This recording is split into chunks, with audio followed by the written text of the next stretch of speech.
منی پور سے راہل گاندھی نے بھارت جوڑو نیائے یاترا کا کیا آغاز۔ 15 ریاستوں میں 100 سے زائد لوک سبھا حلقوں سے گزرے گی راہل گاندھی کی یاترا میں زمین سے جڑے مسائل اٹھانے کا کانگریس کا منصوبہ۔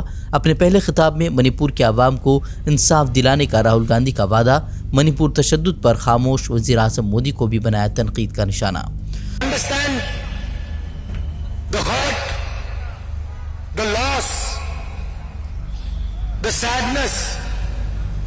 That you have been through, and we promise you, we commit to you that we will bring back what you valued. We will bring back the harmony, the peace, the affection that this state has always been known for. Congress کی نیائے یاترا کے دن ہی مہاراشٹر کانگریس کے نوجوان leader ملند دیوڑا نے چھوڑی party. Shiv Sena کے ایکناتھ شندے دھڑے میں ہوئے شامل۔ کانگریس رہنما جے رام رمیش نے استعفے کے اعلان کے وقت پر اٹھائے سوال، بولے وزیر اعظم مودی نے طے کیا تھا استعفے کا وقت۔ یوپی کے آگرہ سے انسانیت کو شرمسار کرنے والی ویڈیو وائرل۔ حادثے کے بعد زخمی شخص کو بچانے کے بجائے اسے مرتا چھوڑ کر پیسے لوٹتے رہے بے حس لوگ، تو کچھ لوگ ویڈیو بنانے میں رہے مصروف۔ کیرل سے کانگریس کے قداور سینئر رہنما ٹی ایچ مصطفیٰ کا انتقال۔ مارمپلی جامع مسجد قبرستان میں کیا گیا سپرد خاک۔ جامعہ ملیہ اسلامیہ میں میڈیکل کالج کا نام اب پی ایم مودی پر رکھنے کی تجویز۔ طلباء نے کی سختی سے مخالفت، کہا محض سیاسی مقاصد کے تحت پیش کی جا رہی ہے تجویز۔ ممبئی کے اندھیری میں امریکی شہریوں کو دھوکہ دینے والے جعلی کال سینٹر کا پردہ فاش۔ 10 افراد گرفتار۔ خود کو بڑی کمپنی کے عہدیدار بتا کر دھوکہ دے رہے تھے افراد۔ پولیس نے آلات ضبط کر شروع کی تحقیقات۔ ہندوستان اور مالدیپ میں جاری کشیدگی کے درمیان مالدیپ کے صدر نے ہندوستان کو 15 مارچ تک اپنی افواج واپس بلانے کا دیا الٹیمیٹم۔ چینی صدر سے ملاقات کے چند روز بعد ہی صدر نے جاری کیا انتباہ، کہا اب مالدیپ میں بھارتی فوجیوں کے لیے کوئی جگہ نہیں۔ دہلی این سی آر میں شدید سردی کی لہر، 3 ڈگری سیلسیس تک گرا درجہ حرارت۔ کشمیر میں درجہ حرارت -5 ڈگری ریکارڈ۔ کئی ٹرینوں اور فلائٹس پر پڑا اثر، لوگوں کو شدید پریشانی کا سامنا۔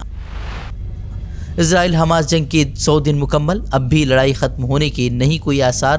24,000 تک جا پہنچی اسرائیلی افواج کی بمباری میں مرنے والے فلسطینیوں کی تعداد، اب تک 100 سے زائد صحافی بھی شہید۔ جنوبی افریقہ نے عالمی عدالت سے فلسطینیوں کے خلاف جاری نسل کشی روکنے کا کیا مطالبہ۔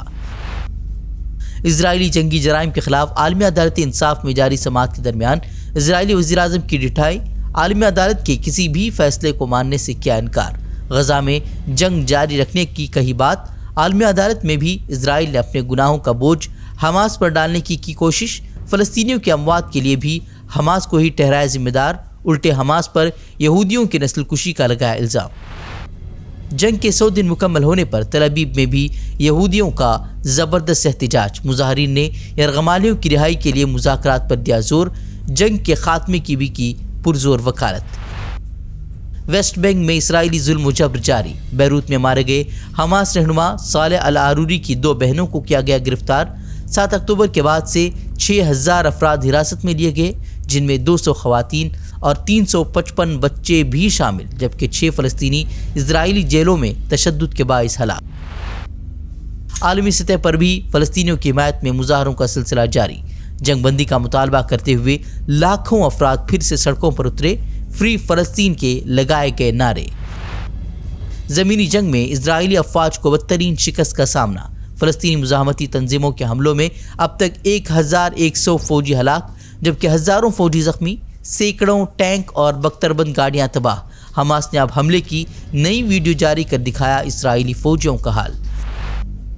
یمن پر امریکہ اور برطانیہ کے حملوں کی ایران نے کی شدید مذمت۔ اقوام متحدہ میں ایران کا امریکہ پر یمنی عوام کے خلاف جنگ چھیڑنے کا الزام، ان حملوں کو بین الاقوامی قوانین کی خلاف ورزی بھی قرار دیا، کہا اسرائیل کے اشارے پر جنگ کو خطے میں پھیلانا چاہ رہا ہے امریکہ۔